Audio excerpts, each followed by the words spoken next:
Hey yo yo yo, salut les turfeuses, salut les turfeurs, bienvenue pour un nouveau pronostic de Benoît Requin. Ok, place au pronostic du quintet du samedi 4 mars, direction Paris-Vincennes pour le prix de Montsoreau. Trop attelé, 2700 mètres, 14 partants en réunion, une course 4, indice de confiance 3 sur 5.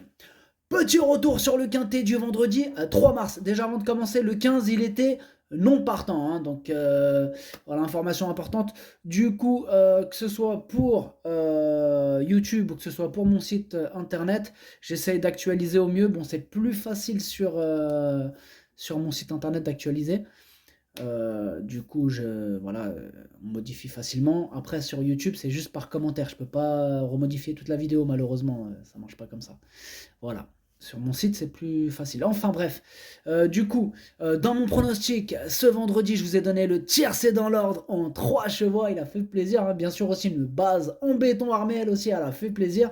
Une base ordre, comme on appelle. Quand ça part dans l'ordre, du coup, ça part dans l'ordre. Il a fait plaisir, ce tiercé dans l'ordre. Du coup, pour les VIP, ce vendredi, on a quoi? On a encore un ticket quintet dans l'ordre qui est passé. Il a fait plaisir. D'ailleurs, comme vendredi dernier. Et en ce moment, tous les vendredis, un quintet dans l'ordre. Pour les VIP, ça fait plaisir. Bien sûr, bienvenue à tous ceux qui souhaitent rejoindre notre équipe VIP. Vous êtes les bienvenus.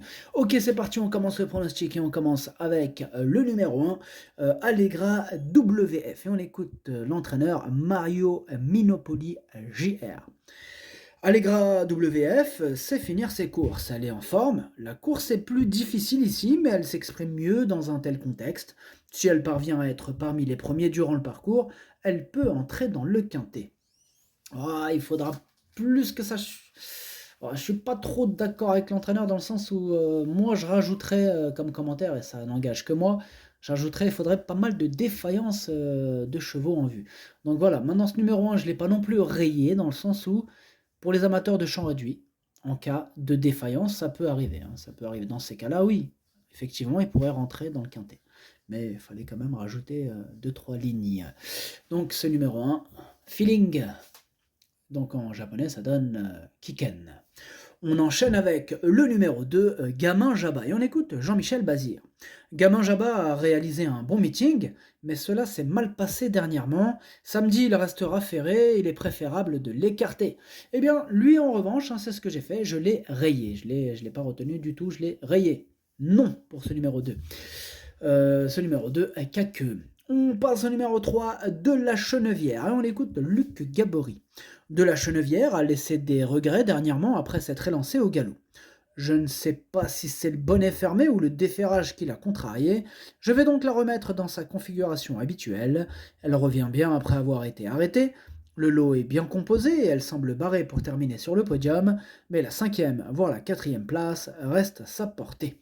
Eh bien, ce numéro 3 non plus, je ne l'ai pas retenu, un peu comme l'As dans le sens où pourquoi pas dans un champ réduit en cas de défaillance. Ce numéro 3 est Kiken. On passe au numéro 4, Krakatou, et on écoute Thomas Malgvist. Krakatou s'est montré fautif récemment, mais c'est un trotteur régulier. Il est en bonne forme, même s'il ne gagne pas souvent, il est capable de terminer 4e ou 5e. Moi, il me plaît bien ce numéro 4. Bon, je l'ai retenu en bout de combinaison, mais je l'ai retenu. Ce numéro 4, ça donne Dokei. On enchaîne avec le numéro 5, Galileo Bello. Et on écoute Madame Anne-Françoise Donati Marcillac. Galileo Bello a essayé de lutter pour la victoire, mais c'était impossible la dernière fois, car il est tombé sur beaucoup plus fort que lui. Il faut espérer qu'il n'ait pas pris un coup au moral. Il a toujours autant d'envie au travail, mais je le trouve un peu moins souple l'hiver. Cela dit, s'il n'y a pas de chevaux qui font des survaleurs, il doit être dans les 5 premiers. Eh bien, ce numéro 5, je l'ai retenu aussi. Sachez que c'est lui le 8e de mon pronostic.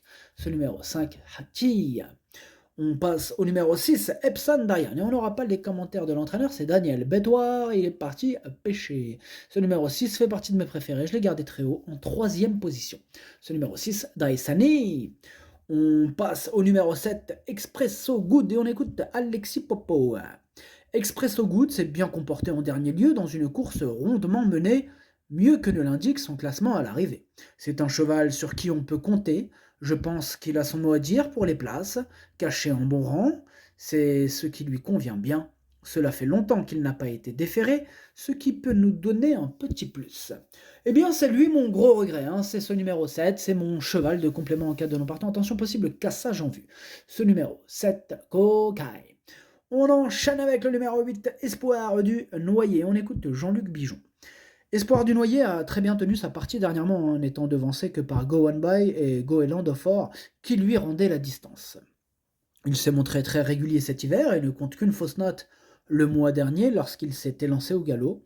Ce n'est pas dans ses habitudes, hein, il semble toujours aussi bien en cette fin de meeting et détient encore une très bonne chance. Eh bien moi ce numéro 8, il me plaît beaucoup, il fait vraiment partie de mes préférés, hein, je l'ai mis en deuxième position. Ce numéro 8, Watashi no Nibame no Okiniri. On enchaîne avec le numéro 9, Gold River, et on écoute Alexandre Abrivard. Gold River n'était pas au mieux lors de sa dernière tentative et manquait de souplesse. Il a été soigné depuis et paraît nettement mieux à l'entraînement. Il découvre un engagement favorable face à des chevaux d'âge et n'a pas eu de combat dur cet hiver. Jugé sur ce qu'il montre le matin, il devrait se réhabiliter. Eh bien, on en attend effectivement une réhabilitation de ce numéro 9. Moi, je l'ai repris, donc je leur donne une chance. Je le garde assez haut en plus, en quatrième position. Ce numéro 9, Yomi. On passe au numéro 10, Cyrano de B, et on écoute Franck Ouvry. Cyrano de B vient de remontrer le bout de son nez après une petite baisse de régime. Dernièrement, il était notamment devancé par Gaspard de Brion et Oracle Thiel. Dans la foulée, il bénéficie d'un engagement idéal. À moi de le placer rapidement dans le groupe de tête, il est plus performant ainsi. Face à une telle opposition, il a une très belle carte à jouer. Ah, il est carrément dans sa catégorie, il peut faire très très mal, en tout cas c'est tout simplement mon préféré ce numéro 10, et j'ai pas hésité avant de l'installer en tête. Ce numéro 10, Okiniri. On passe au numéro 11, Éolien de Chenu, on écoute Christophe Alain Maillet. Éolien de Chenu n'a pas démérité à plusieurs reprises. Lors de sa plus récente sortie, il a bien fini en trottant une 12,5 sur les 2850 mètres. Comme il est resté un mois sans courir, je l'ai amené travailler à Mort de Bretagne dimanche dernier. Il va se présenter au mieux. Il n'a qu'à répéter sa dernière course pour disputer la victoire. Ah ouais, carrément, Christophe Alain Maillet, il parle de victoire, hein, donc il est super chaud. Il connaît son cheval, hein, donc il ne dit pas ça par hasard, attention. Donc, attention à ce numéro 11, moi je l'ai retenu en 5e position. Ce numéro 11, Doi. On passe au numéro 12, Dow Jones MG. On écoute Stéphane Meunier.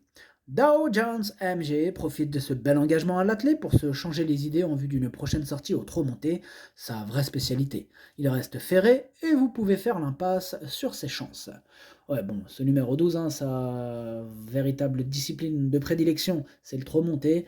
Je l'ai carrément rayé, donc pour le numéro 12, énorme non. Ce numéro 12, Caqueux. On passe au numéro 13, Félix Dubourg, et on écoute Bruno Marie.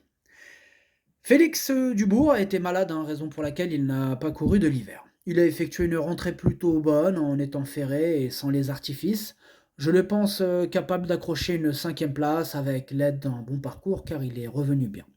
Il revient bien, Félix Dubourg, donc là, effectivement, il va bientôt refaire parler de lui, vraiment très très bientôt, et peut-être même dès samedi. Ce numéro 13 me fait réellement peur. Attention à ce numéro 13, je le répète, attention à ce numéro 13. Si vous écoutez le pronostic, ne le sous-estimez pas. Si vous êtes des amateurs de champ réduit, ne le sous-estimez pas. Enfin bref, attention à ce numéro 13. Moi, je ne l'ai pas retenu parce qu'on ne peut pas tous les retenir. Voilà, j'assume, j'ai fait mon choix. Mais voilà, c'est quand même un regret. C'est mon deuxième cheval de complément en 4. Donc partant, il est pas loin. Il est sur le banc. Il attend que ça bouge, tu vois. Enfin, attention à ce numéro 13. Ce numéro 13, Kiken. Kiken qui veut dire danger en japonais. Danger, Kiken. On passe et on termine avec le numéro 14, Fashion Touch. On écoute Pierre-Louis de Sonnette. Fashion Touch a des circonstances atténuantes à faire valoir la dernière fois, mais ce n'était pas terrible quand même. Elle a l'air d'être restée bien, mais on ne sait jamais trop avec elle au travail. Au papier, c'est une bonne chance, mais elle a besoin de rassurer, vu sa dernière prestation. Le fait de n'être que plaqué n'est pas dérangeant, car elle a déjà bien couru ainsi. Eh bien, ce numéro 14, je l'ai retenu, je la reprends, je l'ai retenu en bout de combinaison.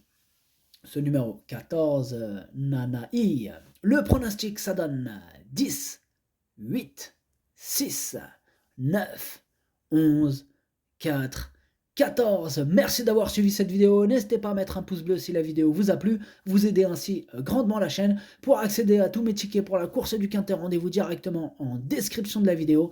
À jouer avec modération. Bonne chance. Chopez-le moi. Ciao.